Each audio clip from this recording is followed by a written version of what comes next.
जय श्री राम दोस्तों, आप सबका पुनः हमारे चैनल एनलाइटमेंट एकोज़ में स्वागत है।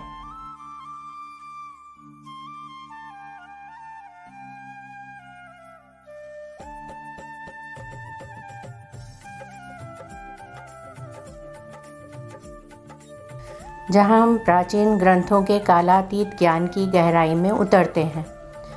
आज हम एक बार फिर वाल्मीकि रामायण के पवित्र श्लोकों के माध्यम से यात्रा पर निकल पड़े हैं, विशेष रूप से शानदार अयोध्या कांड की ओर। लेकिन इससे पहले कि हम खुद को अयोध्या की कहानियों में डुबो दें, आइए हम बाल कांड के करामाती कारनामों पर संक्षेप में विचार करें। बाल कांड में हमने देवीय अवतार का जन्म, महान आकांक्षाओं का उदय और देवताओं, राक्षसों और नश्वर लोगों के साथ जुड़ी नियति का खुलासा देखा। भगवान राम के दिव्य अवतरण से लेकर माता सीता के साथ उनके विवाह तक हर श्लोक धर्म और धर्म की गूंज से गूंज उठा है। अब जैसे ही हम अयोध्या कांड में प्रवेश कर रहे हैं, मंच भव्य शहर अयोध्या में तैयार हो गया है, जहां खुशी और दुख, कर्तव्य और भक्ति, वफादारी और विश्वासघात की गूंज समय के गलियारों में गूंजती है।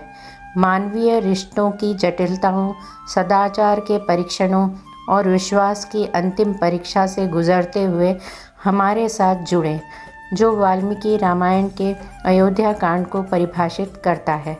तो आइए हम पुरातनता की प्रतिध्वनियों से ज्ञान की तलाश करते हुए इस ज्ञानवर्धक यात्रा पर एक साथ चलें। इससे पहले कि हम आगे बढ़ें, हम आपसे अनुरोध करना चाहते हैं कि कृपया हमारे चैनल को लाइक, सब्सक्राइब और शेयर करें, ताकि भगवान राम की यह अद्भुत कहानी सभी तक पहुंच सके। श्री राम के सद्गुणों का वर्णन। राजा दशरथ का श्री राम को युवराज बनाने का विचार तथा विभिन्न नरेशों और नगर एवं जनपद के लोगों को मंत्रणा के लिए अपने दरबार में बुलाना। पहले यह बताया जा चुका है कि भरत अपने मामा के यहाँ जाते समय काम आदि शत्रुओं को सदा के लिए नष्ट कर देने वाले निष्पाप शत्रुघ्न को भी प्रेमवश अपने साथ लेते गए थे। वहाँ भाई सहित उनका बड़ा आदर सत्कार हुआ और वे वहाँ सुखपूर्वक रहने लगे। उनके मामा युधाजित, जो अश्वयूथ के अधिपति थे, उन दोनों पर पुत्र से भी अधिक स्नेह रखते और बड़ा लाड़ प्यार करते थे। यद्यपि मामा के यहाँ उन दोनों वीर भाइयों की सभी इच्छाएं पूर्ण करके उन्हें पूर्णतः तृप्त किया जाता था, तथापि वहाँ रहते हुए भी उन्हें अपने वृद्ध पिता महाराज दशरथ की याद कभी नहीं भूलती थी। महातेजस्वी राजा दशरथ भी परदेश में गए हुए महेंद्र और वरुण के समान पराक्रमी अपने उन दोनों पुत्र भरत और शत्रुघ्न का सदा स्मरण किया करते थे। अपने शरीर से प्रकट हुई चारों भुजाओं के समान वे सब चारों ही पुरुष शिरोमणि पुत्र महाराज को बहुत ही प्रिय थे, परंतु उनमें भी महातेजस्वी श्री राम सबकी अपेक्षा अधिक गुणवान होने के कारण समस्त प्राणियों के लिए ब्रह्मा जी की भांति पिता के लिए विशेष प्रीतिवर्धक थे। इसका एक कारण और भी था।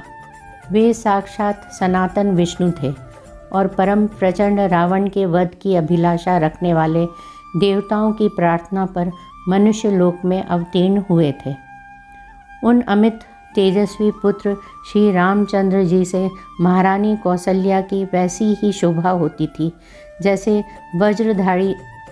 वज्रधारी देवराज इंद्र से देव माता अदिति सुशोभित होती हैं। श्री राम बड़े ही रूपवान और पराक्रमी थे। वे किसी के दोष नहीं देखते थे। भूमंडल में उनकी समता करने वाला कोई नहीं था। वे अपने गुणों से पिता दशरथ के समान एवं योग्य पुत्र थे। वे सदा शांत चित्त रहते और सांत्वना पूर्वक मीठे वचन बोलते थे। यदि उनसे कोई कठोर बात भी कह देता तो वे उसका उत्तर नहीं देते थे। कभी कोई एक बार भी उपकार कर देता तो वे उसके उस एक ही उपकार से सदा संतुष्ट रहते थे और मन को वश में रखने के कारण किसी के सैकड़ों अपराध करने पर भी उसके अपराधों को याद नहीं रखते थे। अस्त्र शस्त्रों के अभ्यास के लिए उपयुक्त समय में भी बीच बीच में अवसर निकालकर वे उत्तम चरित्र में, ज्ञान में तथा अवस्था में बड़े चढ़े सत्पुरुषों के साथ ही सदा बातचीत करते और उनसे शिक्षा लेते थे। वे बड़े बुद्धिमान थे और सदा मीठे वचन बोलते थे। अपने पास आए हुए मनुष्यों से पहले स्वयं ही बात करते और ऐसी बातें मुंह से निकालते जो उन्हें प्रिय लगे। बल और पराक्रम से संपन्न होने पर भी अपने महान पराक्रम के कारण उन्हें कभी गर्व नहीं होता था। झूठी बात तो उनके मुख से कभी निकलती ही नहीं थी। वे विद्वान थे और सदा वृद्ध पुरुषों का सम्मान किया करते थे। प्रजा का श्री राम के प्रति और श्री राम का प्रजा के प्रति बड़ा अनुराग था। वे परम दयालु, क्रोध को जीतने वाले और ब्राह्मणों के पुजारी थे। उनके मन में दीन दुखियों के प्रति बड़ी दया थी। वे धर्म के रहस्य को जानने वाले, इंद्रियों को सदा वश में रखने वाले और बाहर भीतर से परम पवित्र थे। अपने कुलोचित आचार, दया, उदारता और शरणागत रक्षा आदि में ही उनका मन लगता था। वे अपने क्षत्रिय धर्म को अधिक महत्व देते और मानते थे। वे उस क्षत्रिय धर्म के पालन से महान स्वर्ग, परम धाम की प्राप्ति मानते थे। अतः बड़ी प्रसन्नता के साथ उसमें संलग्न रहते थे। अमंगलकारी निषिद्ध कर्म में उनकी कभी प्रवृत्ति नहीं होती थी। शास्त्र विरुद्ध बातों को सुनने में उनकी रुचि नहीं थी और वे अपने न्याय युक्त पक्ष के समर्थन में बृहस्पति के समान एक से एक बढ़कर युक्तियाँ देते थे। उनका शरीर निरोग था और अवस्था तरुण। वे अच्छे वक्ता, सुंदर शरीर से सुशोभित तथा देश काल के तत्व को समझने वाले थे। उन्हें देखकर ऐसा जान पड़ता था कि विधाता ने संसार में समस्त पुरुषों के सार तत्व को समझने वाले साधु पुरुष के रूप में एकमात्र श्री राम को ही प्रकट किया है। राजकुमार श्री राम श्रेष्ठ गुणों से युक्त थे। वे अपने सद्गुणों के कारण प्रजाजनों को बाहर विचरने वाले प्राण की भांति प्रिय थे। भरत के बड़े भाई श्री राम संपूर्ण विद्याओं के व्रत में निष्णात और छहों अंगों सहित संपूर्ण वेदों के यथार्थ ज्ञाता थे। बाण विद्या में तो वे अपने पिता से भी बढ़कर थे। वे कल्याण की जन्मभूमि, साधु, दैन्य रहित, सत्यवादी और सरल थे। धर्म और अर्थ के ज्ञाता वृद्ध ब्राह्मणों के द्वारा उन्हें उत्तम शिक्षा प्राप्त हुई थी। उन्हें धर्म, काम और अर्थ के तत्व का सम्यक ज्ञान था। वे स्मरण शक्ति से संपन्न और प्रतिभाशाली थे। वे लोक व्यवहार के संपादन में समर्थ और समयोचित धर्माचरण में कुशल थे। वे विनयशील, अपने आकार, अभिप्राय को छिपाने वाले, मंत्र को गुप्त रखने वाले और उत्तम सहायकों से संपन्न थे। उनका क्रोध अथवा हर्ष निष्फल नहीं होता था। वे वस्तुओं के त्याग और संग्रह के अवसरों को भली भांति जानते थे। गुरुजनों के प्रति उनकी दृढ़ भक्ति थी।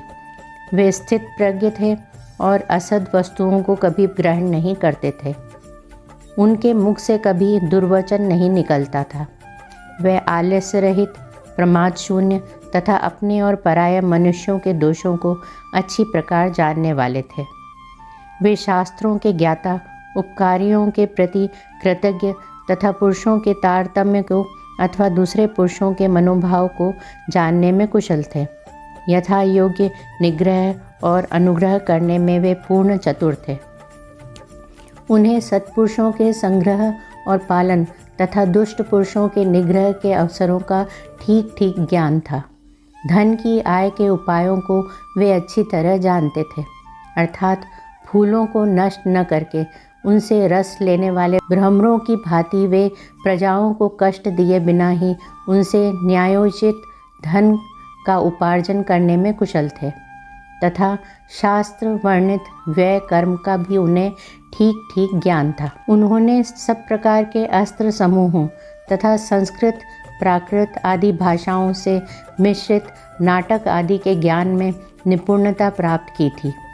वे अर्थ और धर्म का संग्रह पालन करते हुए तदनुकूल काम का सेवन करते थे और कभी आलस्य को पास नहीं फटकने देते थे। विहार, क्रीड़ा या मनोरंजन के उपायों में आने वाले संगीत, वाद्य और चित्रकारी आदि शिल्पों के भी वे विशेषज्ञ थे।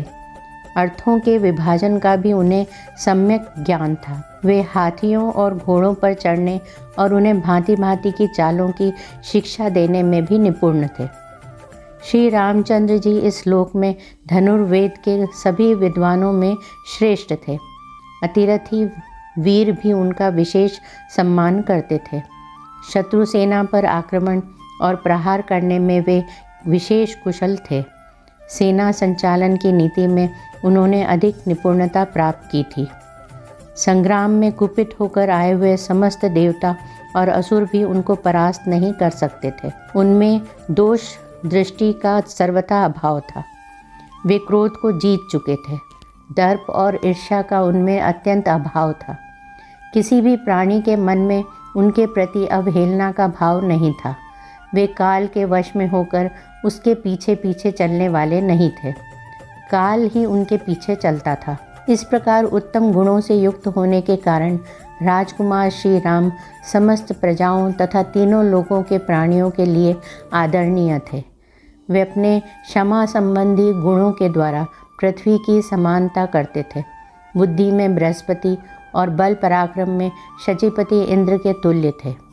जैसे सूर्य देव अपनी किरणों से प्रकाशित होते हैं, उसी प्रकार श्री रामचंद्र जी समस्त प्रजाओं को प्रिय लगने वाले तथा पिता की प्रीति बढ़ाने वाले सद्गुणों से सुशोभित होते थे।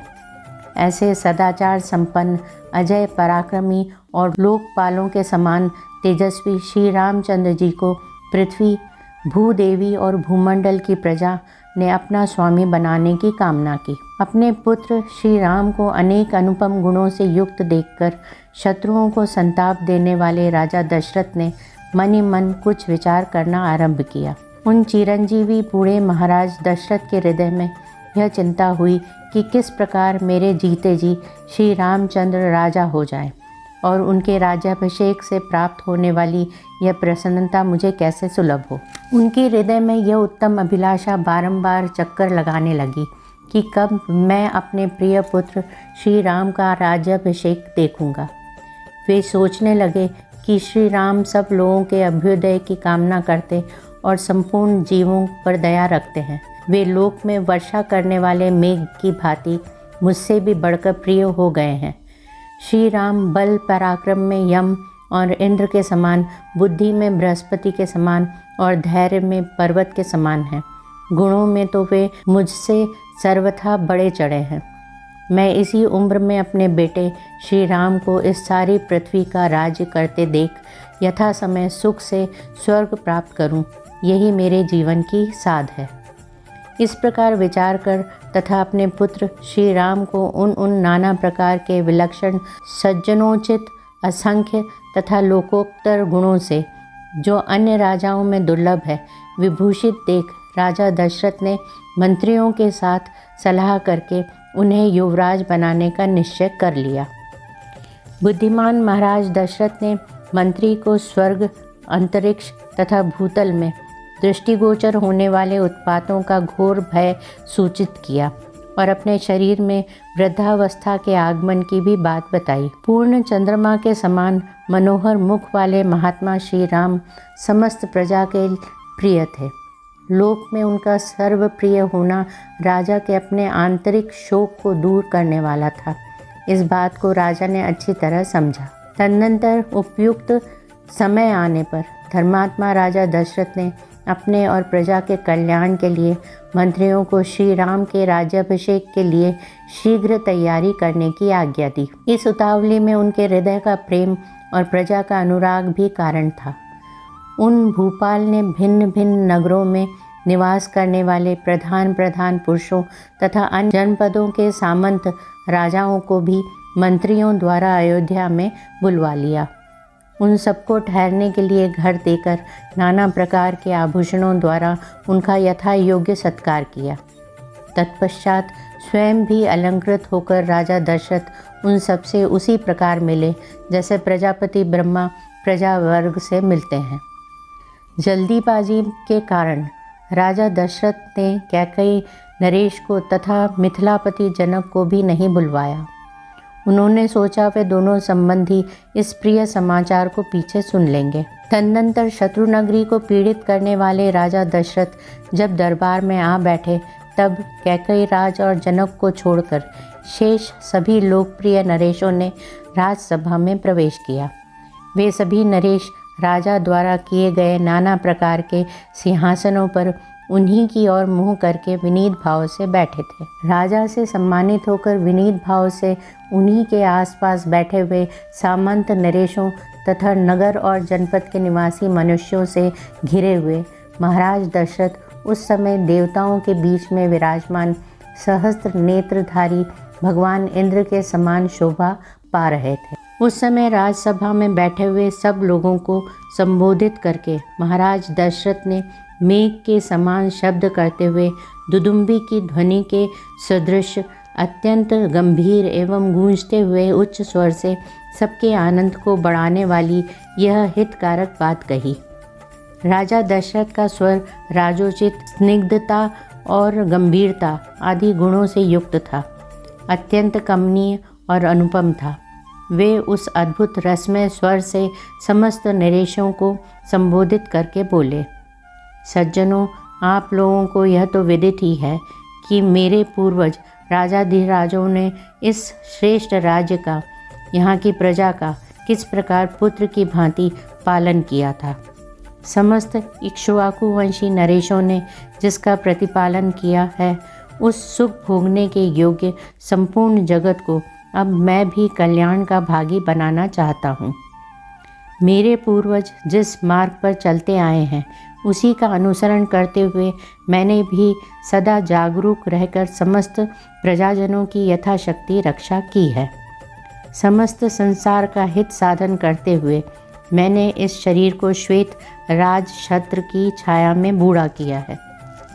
अनेक सहस्र 60,000 वर्षों की आयु पाकर जीवित रहते हुए अपने इस जराजीर्ण शरीर को अब मैं विश्राम देना चाहता हूँ। जगत के धर्मपूर्वक संरक्षण का भारी भार राजाओं के शौर्य आदि प्रभावों से भी उठाना संभव है। अजितेंद्रिय पुरुषों के लिए इस बोझ को ढोना अत्यंत कठिन है। मैं दीर्घ काल से इस भार को वहन करते करते थक गया हूँ। इसलिए यहाँ पास बैठे हुए इन संपूर्ण श्रेष्ठ द्विजों की अनुमति लेकर प्रजाजनों के हित के कार्य में अपने पुत्र श्री राम को नियुक्त करके अब मैं राज्य कार्य से विश्राम लेना चाहता हूँ। मेरे पुत्र श्री राम मेरी अपेक्षा सभी गुणों से श्रेष्ठ है।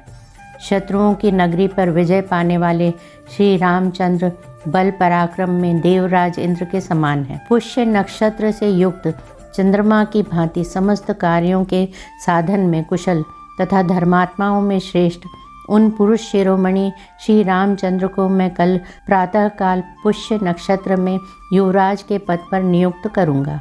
लक्ष्मण के बड़े भाई श्रीमान राम आप लोगों के लिए योग्य स्वामी सिद्ध होंगे।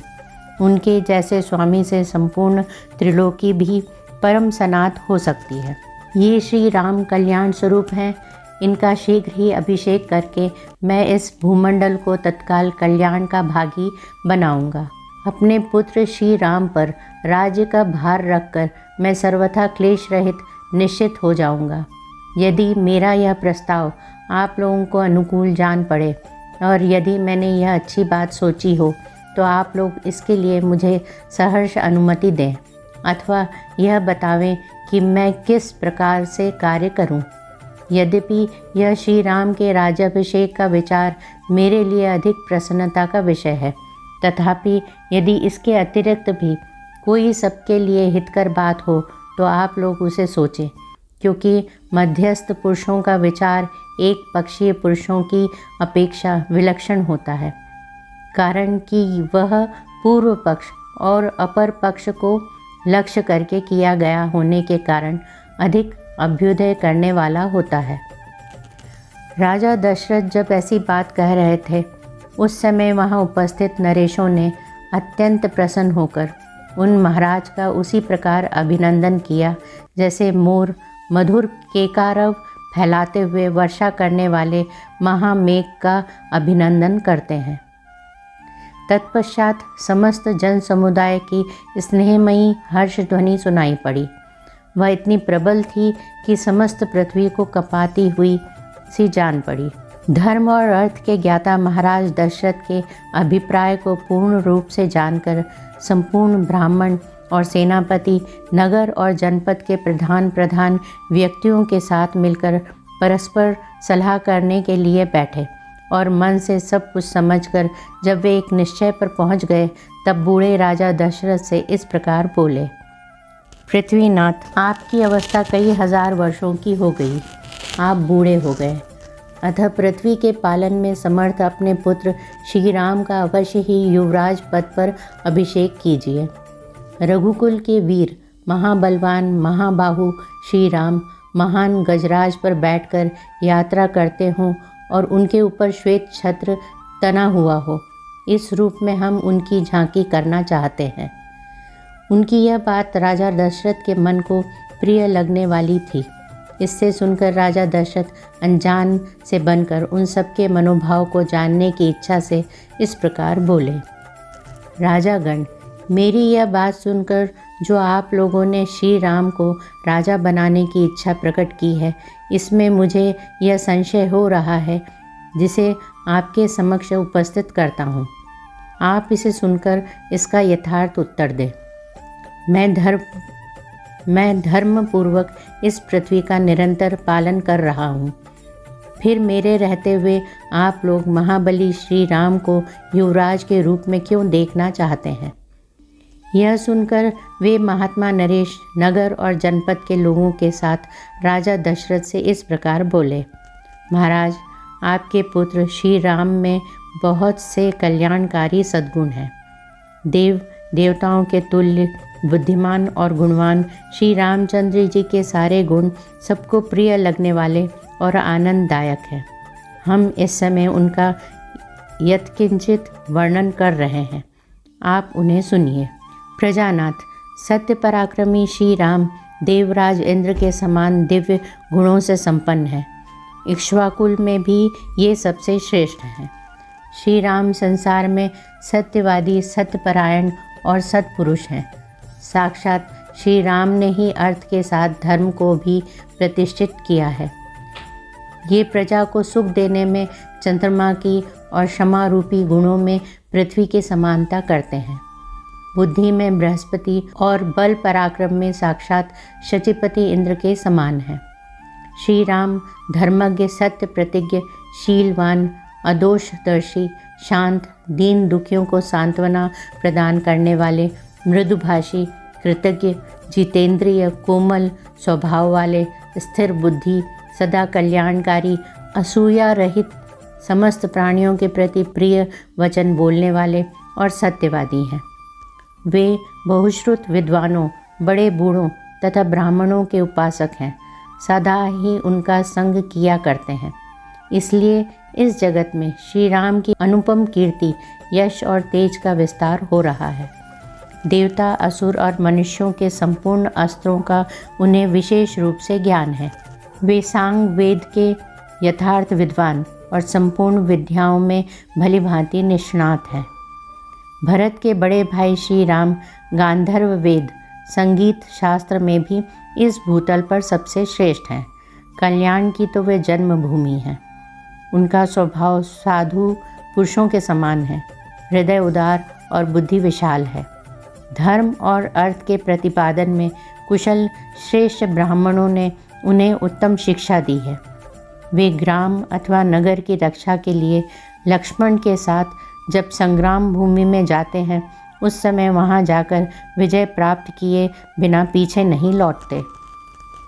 संग्राम भूमि से हाथी अथवा रथ के द्वारा पुनः अयोध्या लौटने पर वे पूर्ववासियों से स्वजनों की भांति प्रतिदिन उनके पुत्रों, अग्निहोत्र की अग्नियों, स्त्रियों, सेवकों और शिष्यों का कुशल समाचार पूछते रहते हैं। जैसे पिता अपने औरस पुत्रों का कुशल मंगल पूछता है, उसी प्रकार वे समस्त पूर्ववासियों से क्रमशः उनका सारा समाचार पूछा करते हैं। पुरुष सिंह श्री राम ब्राह्मणों से सदा पूछते रहते हैं कि आपके शिष्य आप लोगों की सेवा करते हैं ना। क्षत्रियों से यह जिज्ञासा करते हैं कि आपके सेवक कवच आदि से सुसज्जित हों, आपकी सेवा में तत्पर रहते हैं ना।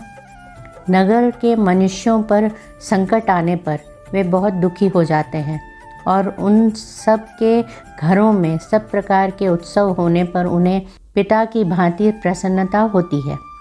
वे सत्यवादी, महान, धनुर्धर, वृद्ध पुरुषों के सेवक और जितेंद्रिय हैं। श्री राम पहले मुस्कुराकर वार्तालाप आरंभ करते हैं।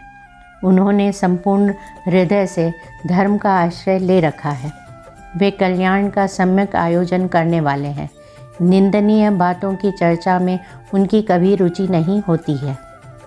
उत्तरोत्तर उत्तम युक्ति देते हुए वार्तालाप करने में वे साक्षात बृहस्पति के समान हैं। उनकी भौहें सुंदर हैं, आंखें विशाल और कुछ लालिमा लिए हुए हैं। वे साक्षात विष्णु की भांति शोभा पाते हैं। संपूर्ण लोगों को आनंदित करने वाले ये श्री राम शूरता, वीरता और पराक्रम आदि के द्वारा सदा प्रजा का पालन करने में लगे रहते हैं। उनकी इंद्रियां राग आदि दोषों से दूषित नहीं होती हैं। इस पृथ्वी की तो बात ही क्या है, वे संपूर्ण त्रिलोकी की भी रक्षा कर सकते हैं। उनका क्रोध और प्रसाद कभी व्यर्थ नहीं होता है। जो शास्त्र के अनुसार प्राण दंड पाने के अधिकारी हैं, उनका ये नियम पूर्वक वध कर डालते हैं, तथा जो शास्त्र दृष्टि से अवध्य है, उन पर ये कदापि कुपित नहीं होते हैं। जिस पर ये संतुष्ट होते हैं, उसे हर्ष में भरकर धन से परिपूर्ण कर देते हैं। समस्त प्रजाओं के लिए कमनीय तथा मनुष्यों का आनंद बढ़ाने वाले मन और इंद्रियों के संयम आदि सद्गुणों द्वारा श्री राम वैसे ही शोभा पाते हैं जैसे तेजस्वी सूर्य अपनी किरणों से सुशोभित होते हैं।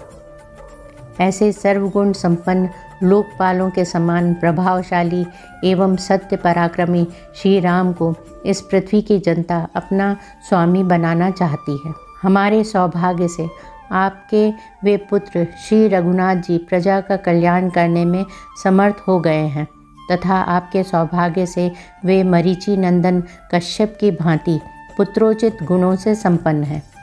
देवताओं, असुरों, मनुष्यों, गंधर्वों और नागों में से प्रत्येक वर्ग के लोग तथा इस राज्य और राजधानी में भी बाहर भीतर आने जाने वाले नगर और जनपद के सभी लोग सुविख्यात शील स्वभाव वाले श्री रामचंद्र जी के लिए सदा ही बल, आरोग्य और आयु की शुभ कामना करते हैं। इस नगर की बूढ़ी और युवती, सब तरह की स्त्रियां सवेरे और सायंकाल में एकाग्रचित होकर परम उदार श्री रामचंद्र जी के युवराज होने के लिए देवताओं से नमस्कार पूर्वक प्रार्थना किया करती हैं। देव, उनकी वह प्रार्थना आपके कृपा प्रसाद से अब पूर्ण होनी चाहिए। नृपश्रेष्ठ, जो नील कमल के समान श्याम कांति से सुशोभित तथा समस्त शत्रुओं का संहार करने में समर्थ हैं, आपके उन ज्येष्ठ पुत्र श्री राम को हम युवराज पद पर विराजमान देखना चाहते हैं। अतः वरदायक महाराज, आप देवादिदेव श्री विष्णु के समान पराक्रमी, संपूर्ण लोकों के हित में संलग्न रहने वाले और महापुरुषों द्वारा सेवित अपने पुत्र श्री रामचंद्र जी का जितना शीघ्र हो सके प्रसन्नतापूर्वक राज्याभिषेक कीजिए। इसी में हम लोगों का हित है। प्रिय मित्रों, हमारे प्यारे भगवान राम की इस अद्भुत कहानी का हिस्सा बनने के लिए धन्यवाद। हम आगे की दिलचस्प कहानी के साथ वापस आएंगे, इसलिए बने रहें और हमारे चैनल को लाइक, शेयर और सब्सक्राइब करना न भूलें। जय श्री राम।